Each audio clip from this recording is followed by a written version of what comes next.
every winter and has nothing to do in it. Everyone tells me you're famous. Go live in LA and be a celebrity. Like, what are you doing? Go be friends with Justin Bieber or The Rock. Well, I might be the first to tell you that being famous isn't that cool. I mean, I haven't face revealed yet, so I don't get recognized often, but I do occasionally by my voice at VidCon or old friends that treat me like I'm Tom Cruise because now I'm famous. But I'll tell you right now, it's not that sick. That's probably why you always see celebrities getting mad at paparazzi. Hey, good morning, Kanye.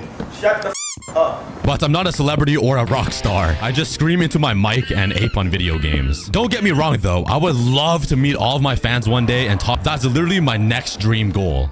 To post variety gaming videos, face reveal, and make occasional IRL videos. Not that sick. Maybe when we hit 10 million always see celebrities getting mad at paparazzi. Hey, good morning, Kanye. Shut the up. But I'm not a celebrity or a rock star. All of my fans one day and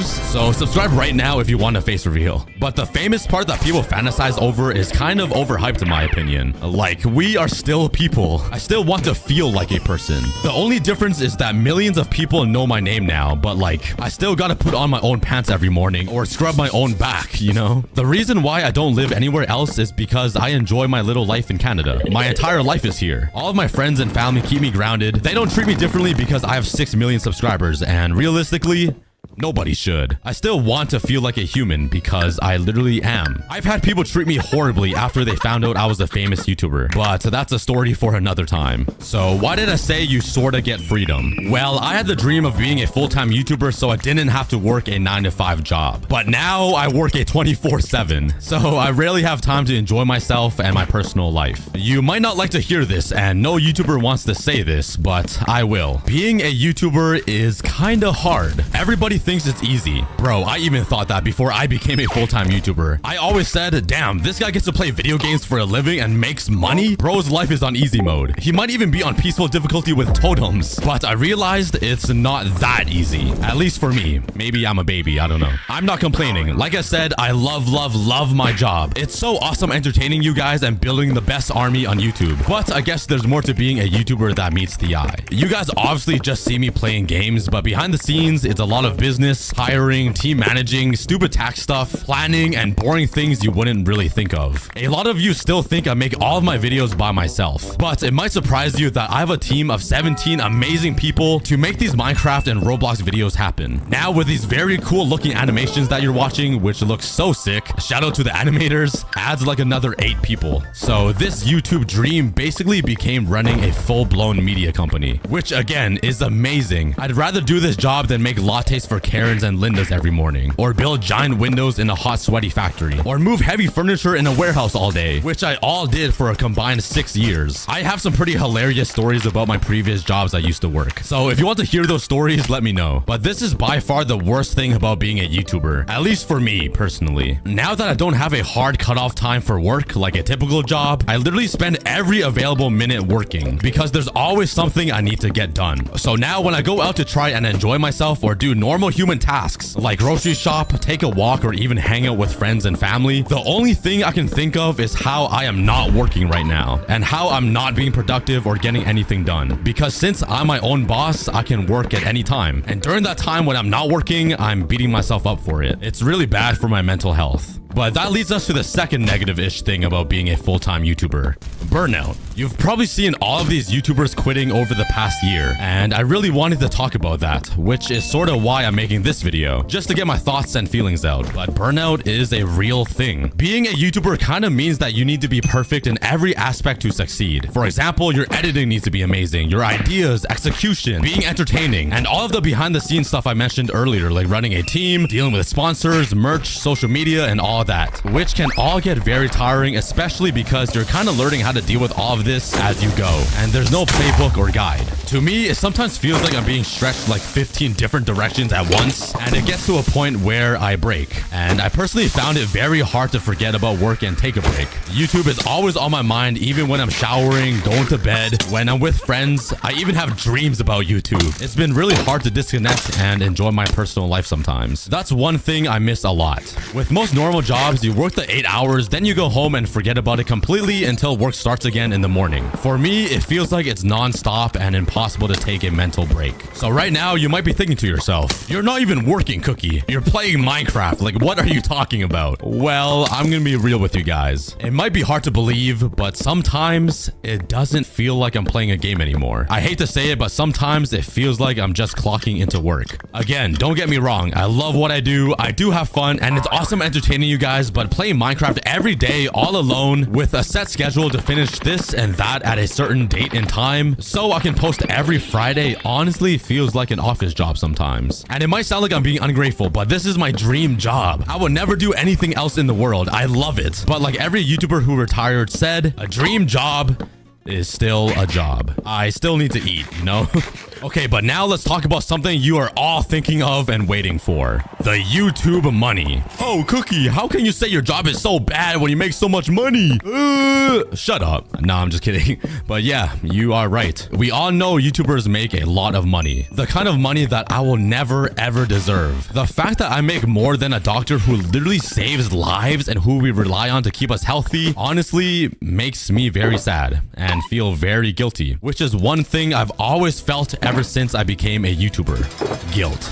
I feel that I don't deserve this. Like, who am I to make all of this money and to have all of these things? Like, who am I? I could go buy a ton of fancy cars, beach houses, jewelry, and just show off, but I kind of don't want to. I'm still Chinese. I've never been a big spender. It's just not in my DNA. All I know is save, save, save, and rice noodle. But my main goal has always been to retire my parents because they work so damn hard and they deserve to take a break. I've tried convincing them to retire for years, but it never ever worked. My dad literally works 12 hours a day, 6 days a week, and doesn't even get paid minimum wage, but he still works his ass off. His reason is because what if Kevin or my brother needs money one day? Like, bruh, sit down and relax for once, dad. Although on this topic, I do have some good news that I'll tell you at the end of the video. So with all of this money that I make, I try my best to do good with it. Charities, donations, giving friends full-time jobs on my Cookie Crew team. It's crazy. And thanks to you guys, I've been lucky enough to buy myself a car and live in an apartment. Also, one of the best things is I get to treat my friends and family to experiences, like my trip to China, so my parents can visit their families again. Seeing my dad cry for the first time after he hasn't seen his mom and dad for over 5 years was so sad, but so heartwarming. My dad is a stoic man. I've never seen a tear fall from his eyes until then. Or helping pay for my Euro trip with all of my friends, even though we spent like $25 a night to stay in hostels with over 20 sweaty and smelly people to a room that all had to share one toilet. It was a war. Or how I took my family to Mexico for the first time ever. It was like plus 30 degrees over there and my parents were still wearing their winter jackets. It was so funny and wholesome. We got some pretty insane looks from people, but I got to experience all of this literally because of you. So yeah, having money is cool.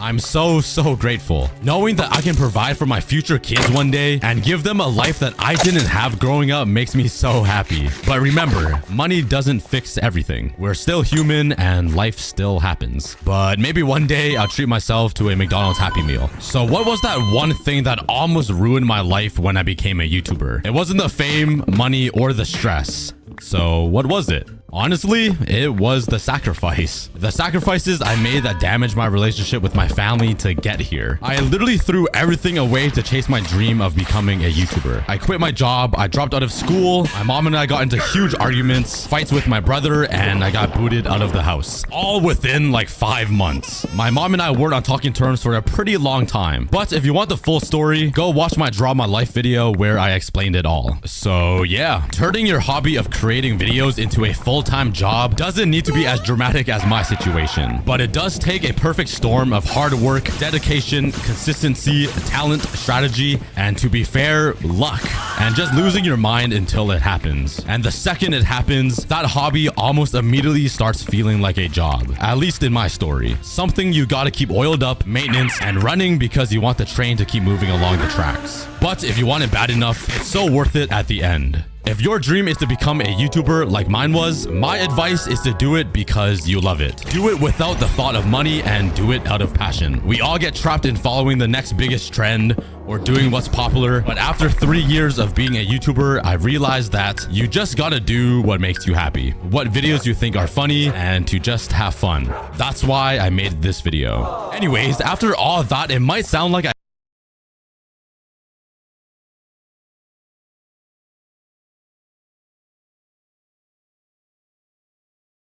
I uploaded my first ever episode 7 months ago, and everything was going great. That was until I suddenly lost everything. I went over to the nether and I found the most insane nether seed in Minecraft. I also have 2 main objectives I want to complete. I want to finish up the inside of my house, and I need to get some OP diamond armor. And please consider subscribing. We are so close to 2 million subscribers. Welcome to episode 2, and I hope you guys enjoy. I have a really big problem right now.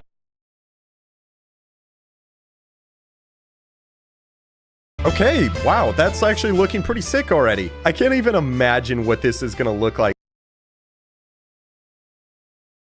What's the biggest thing you've built in Minecraft? A small house? A medium house? That was until I suddenly gargantuan and mega structure consisting of over 580,000 blocks. No one? Really? Well, I have a plan to build that in my hardcore world. But first, it requires me collecting all the items for it. These ones are easy and done, while these ones are not. So today, I'm going to actually get those items by building 3 of the fastest possible farms. Holy cow. So the first item I want to farm is 32,314 froglights. Essentially, to get the froglights, we're going to need a bunch of magma cubes to spawn, and then go through portals where we'll have the frogs eat them and then turn them into froglights. Which is why we need a Basalt Deltas biome, because it's the only place magma cubes can spawn. Let's go through this portal, can design the oil rig, and finally we'll follow a blueprint and build it on the hardcore world. Okay, we should probably clear this monument so we don't get mining fatigue while building. Break that, and that. While I'm doing this, I'm going to tell you about today's sponsor, Opera GX. So if you're anything like me, you probably use Chrome, Firefox, oh god, maybe even Internet Explorer, and you've never had the time to try Opera GX. Today I finally gave it a shot and was pleasantly surprised. When it comes to switching to Opera GX, you're presented with this single button that imports all your tabs and settings from your old browser. By clicking over here and entering the store, you can download hundreds of free mods which change the browser to have custom looks, sounds, wallpapers, and even Discord backgrounds. I actually chose this darker Minecraft mod and turned on the forced dark pages as it puts less strain on my eyes at night. This is a lot better than this. Now this is my personal favorite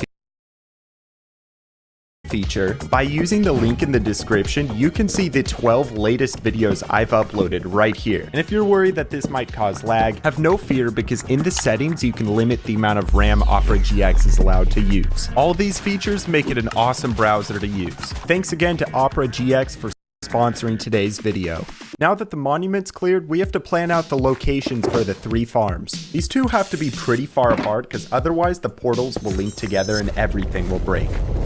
Alright, so first up, we have the Froglight farm, and it's going to go right here. According to the block list, we're going to have to collect over 10,000 blocks, so I better get started. Now, the design I went for is by Strom, and supposedly it's going to make about 40,000 Froglights an hour. If you're curious to check it out, I'll leave a link in the description. First of all, we need 4,400 black stained glass. We do have the glass, but not the dye. So I quickly traversed to the Wither Rose farm in the end. I AFK'd there for a few minutes, and in no time had enough Wither Roses to turn all the glass into black stained glass. Now we need some black concrete, which I do seem to have, and then some mud, which I don't. So looks like we need to head over to the mangrove swamp.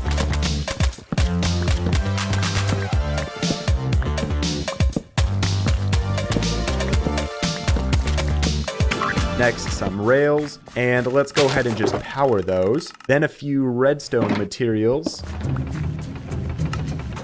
And the last thing we need are 17 amethyst clusters, which I believe we can find in geodes. Is this just it? Oh, okay, yeah, okay, so 16 more of these. There we go, that is everything we need for the Froglight farm. So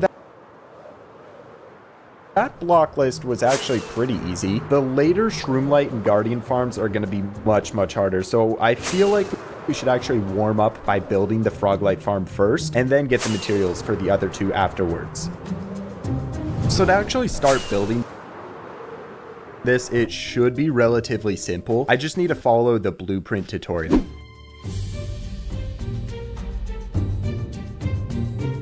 What in the what now? So see how this says that these are incorrect? I think that's because I actually need to put lava buckets into each of them.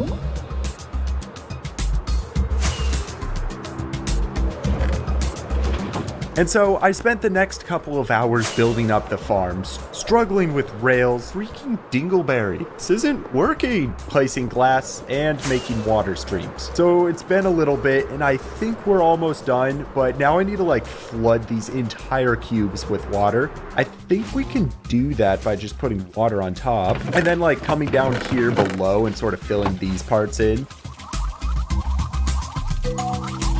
Cool. That was awkward. Anyways, those item filters should now mean the Shroomlight sorter is working. So lastly, we just got to add some chests. And then I'm going to just fill all these up with shulker boxes. All right, so now that we're done with the overworld part, I think we just got to rip the band-aid off and get all the frogs into the farm. By my calculations, we need 140. So we're gonna need some shulkers and these. Then interesting trivia fact, you know how you can give frogs slime balls to breed? Not many people know this, but if you give them slime blocks instead, they actually just explode. Oh, how many people do you think just paused the video to go and try that? Anyways, we're gonna set up a frog enclosure here and then start breeding them. We got this little place here, and now I'd like to fill all of these shulkers up with tadpole buckets. Okay, so it took me a little bit, but I've bred up all the orange frogs and then took the tadpoles over here to the savanna so we could get some of the white ones, and then some more over here to the snowy biome so we could get the green ones. Before we move any of these guys, I do want to build the nether side of this farm, which basically just entails placing a couple thousand obsidian.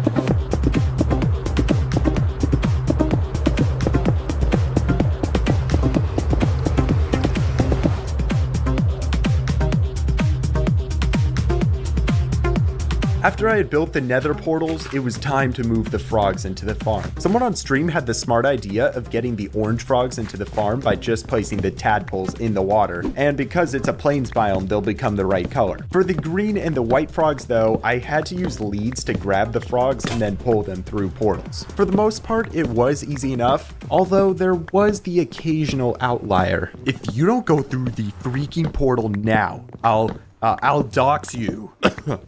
Let's not question my tactics. It did work, and that's what matters. And there we are. Those are all the frogs we need. The final thing we gotta do is light these portals, and then the farm is done.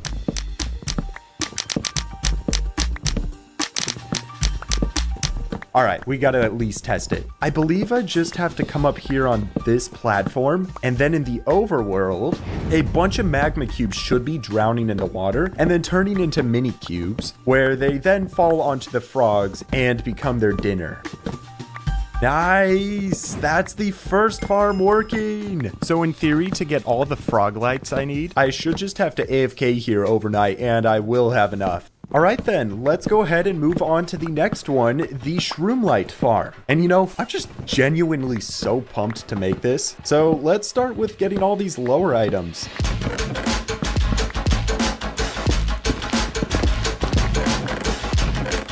Ooh, interesting. It looks like it requires 2 pieces of 1-bite ore. Huh? Now it's saying I gotta get 6 buckets of powdered snow. And you know, I never actually have this stuff here, so we're gonna take all of these buckets and go fill them up. I just realized I have no clue where a Snowy Peaks biome is.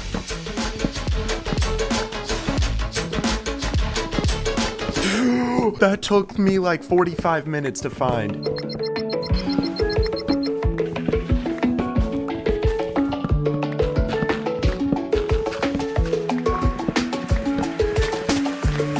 $362 buckets of lava.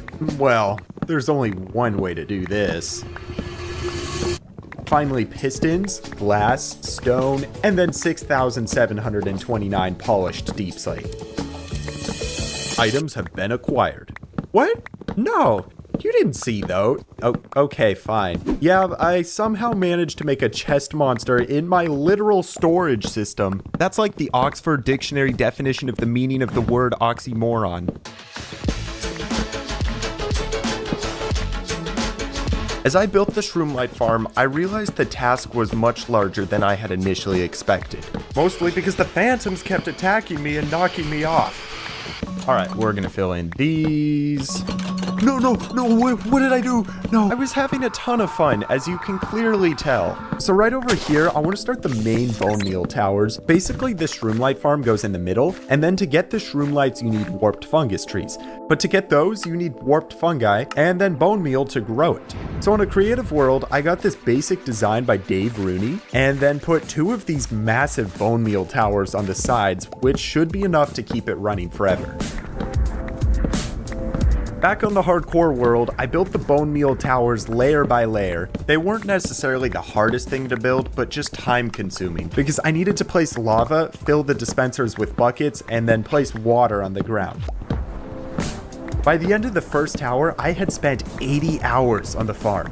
I'm kidding. It only took 5 hours. Okay, before we do the other tower, I need a mental break. So how about we do the middle section and get it out of the way? Thank goodness I have this blueprint, because this redstone is beyond my comprehension. I realized the task was much larger. And so I built the farm, and it was all very routine until... How is it floating? Hold on. Wait. Can I still press it? I have literally no clue how I got a floating button. Does redstone? No, I broke it. Well, that was pretty weird. But anyways, we got these TNT blast chambers to build next. Wait. Why is it starting? Like I said, I was having a ton of fun.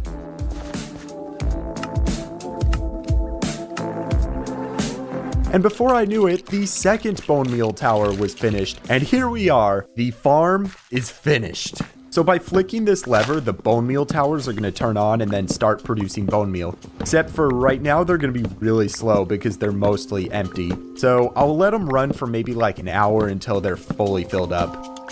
It's been 45 minutes and we're starting to get this extra bone meal just going into the lava. All right, so it's time to run the farm. 3, 2, 1. Wait a moment. This isn't how it's No! I fixed the farm and verified everything. Then, with the flick of a lever, the farm was running perfectly. So, in just a couple minutes of running the farm, we got over a full shulker of Shroomlights. And once I run this overnight, we should be able to get all 30,000 easily.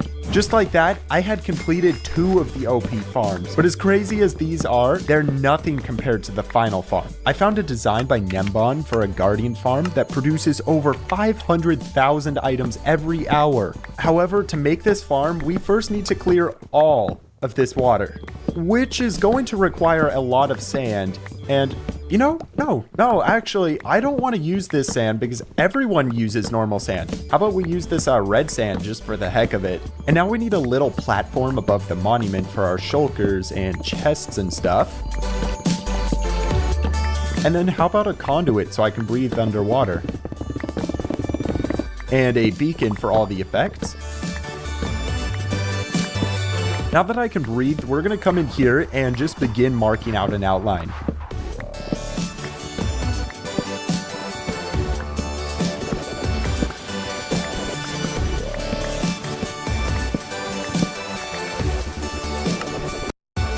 And there we go, the walls are in. Now we're gonna drain this entire place using redstone machines, but first we gotta remove all of the kelp and seagrass so they can run.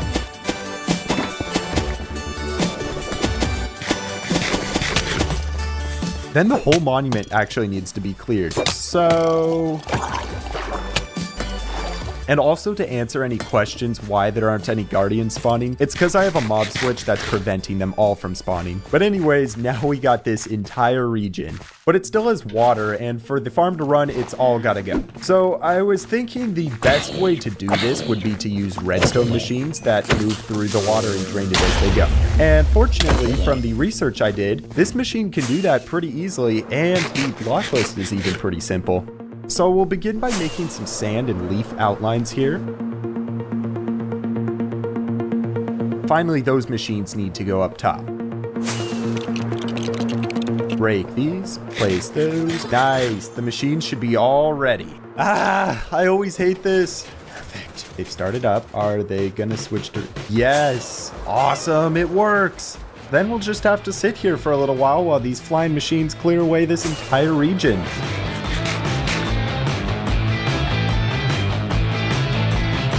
It's been a few minutes. The machine did break once, but for the most part, I got all the water cleared. And now we just have to come in here with some sponges to drain the rest. Then dry them in the nether. And repeat. You there, humanoids watching this video. I wanted to tell you that I'm training for a marathon, and to help motivate myself, I will run 10 feet for every subscriber this video gets. If you want me to go touch grass, then please click that button and help me run a marathon. I spent a few minutes clearing away all the stone, flattening the ground, and filling in the gaps so as to make the area perfect. Well, here we are. One massive pit in the ground where an ocean monument once was. Okay, let's build this thing. The farm does require 36,000 items to build, but I actually don't expect it to be that bad. Because look at this. The first thing we need are 2 shulkers of verdant frog lights. Well, isn't that convenient? Because we got that farm we built. It's almost as if that was intentional. It absolutely was not intentional. Then 4 shulkers of obsidian, 4 shulkers of smooth stone, and 5 shulkers of soul sand, which we're gonna have to go out and like collect. Whoa, okay, that could have been a lot worse. Finally, we just need 15,000 glass, which can be easily obtained by taking sand to the super smelter and then cooking it all up.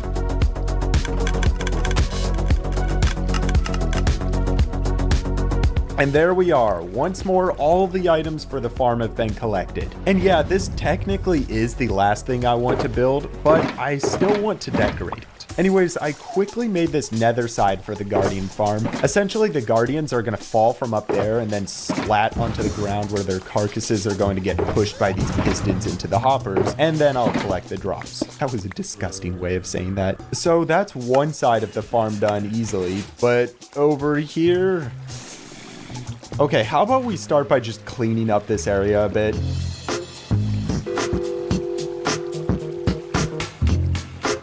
First things first, I wanted to clean up the floor and make the walls just all red sand so it's neater. And then I also put all the shulkers of items over here. So first, let's get these blocks and just mark out a frame for this thing. As you can see, this farm is pretty huge. I simply followed the tutorial and the hours flew by. Now, from building the first few layers, I expected this project to be easy until I got to the water sections. Well, it turns out each of these rectangular prisms needs to be full of water sources so that the bubbles will lift the guardians upwards. So maybe I can just put some grass like right here. And then the water can make a full... Why isn't this working? Oh, shoot. So I actually need an extra layer of blocks too, so that the water can make a full source. I'll quickly do this to the rest of this section. Yeah, okay, so to get the water to flow, let's break these. And perfect. As you can see though, I'm not floating in here. That's because the water just isn't made of full sources yet. So next thing we'll do is we'll take some kelp and bone meal and then sort of just grow all of these up. Wait, seriously? I have to keep the blocks in before growing the kelp because some smart aleck at Mojang thought it would be nice to make kelp grow past water into air. I'm just kidding. It's all fun and games, Mojang. Minecraft is awesome the way it is.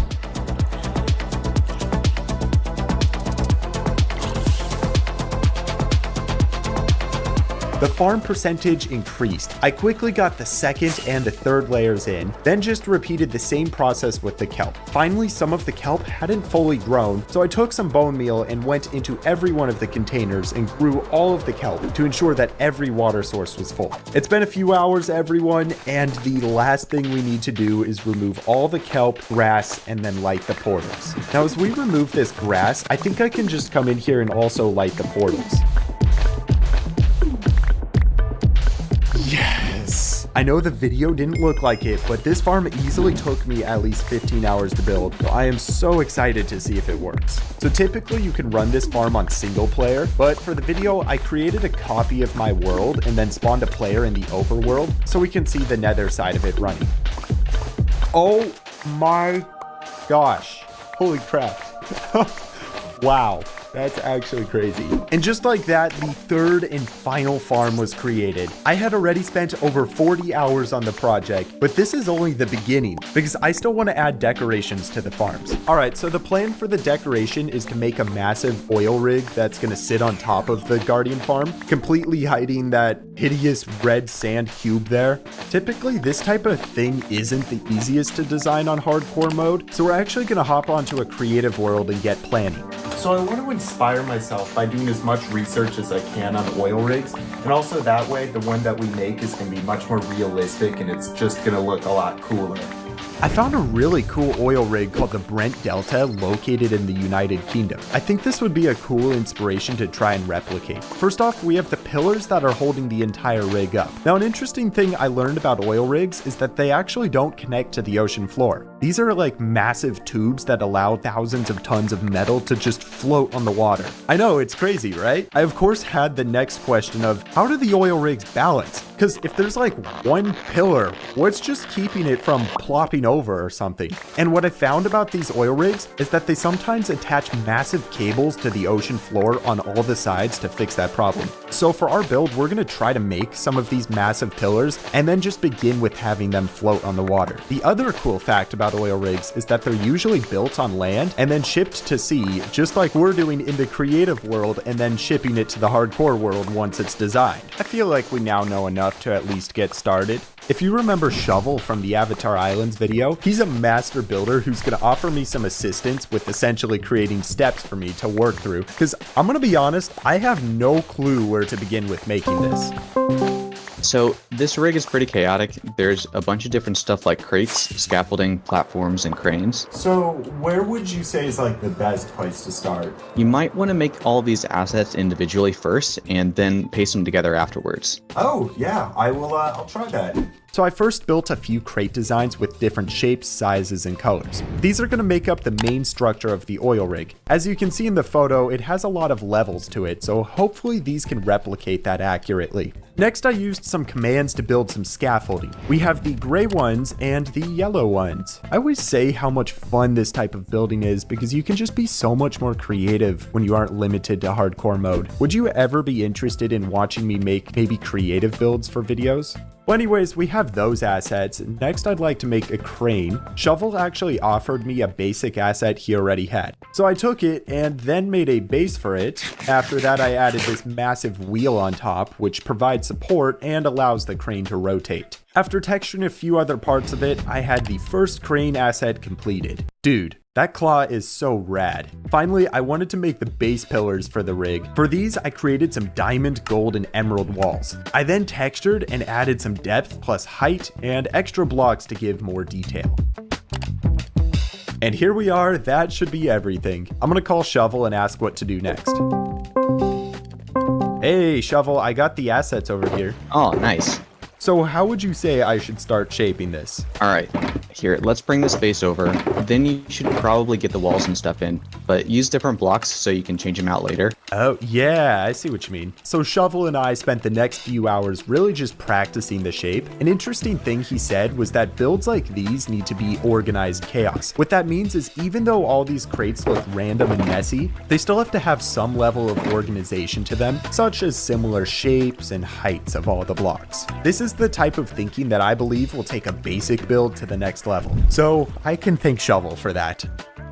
I then pasted the crane onto an open spot, and for some reason this was what really just motivated me to continue because the project felt so much more alive seeing it there. Cool, now let's take the assets and start painting them onto the walls. So here we are, guys. I spent about 6 hours today getting to this point. I took a little break, touched some grass, and really thought long and hard about what details I was going to add next. Platforms. You see right now, all this feels like one big build. But as we add in these platforms, the build starts to feel better separated and more like the Brent Delta rig. Even better, once the platforms were in, I added some scaffolding assets underneath them to give support. These are almost color coded, so red goes with red, yellow with yellow, etc, etc. With the build coming along, Shovel and I also added a quick helicopter pad onto the empty spot of the rig to give more detail. From there, I added stairs throughout the entire place to give access from level to level. And then iron bars and stone wall railways, because we don't really want this to happen.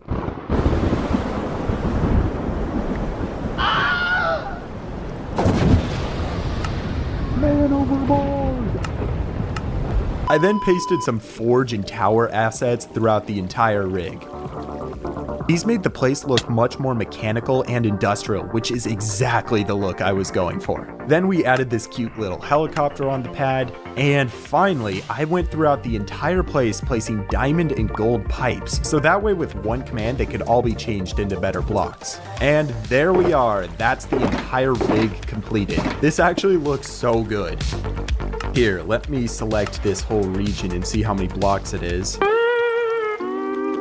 Let's just say I needed a day for some R&R to mentally prepare myself for building this.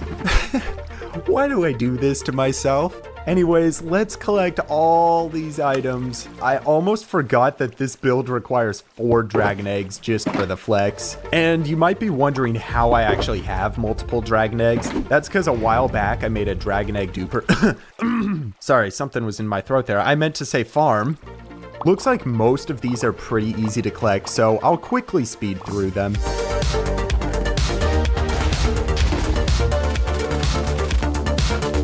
Gotta get some brain coral blocks from the coral reef.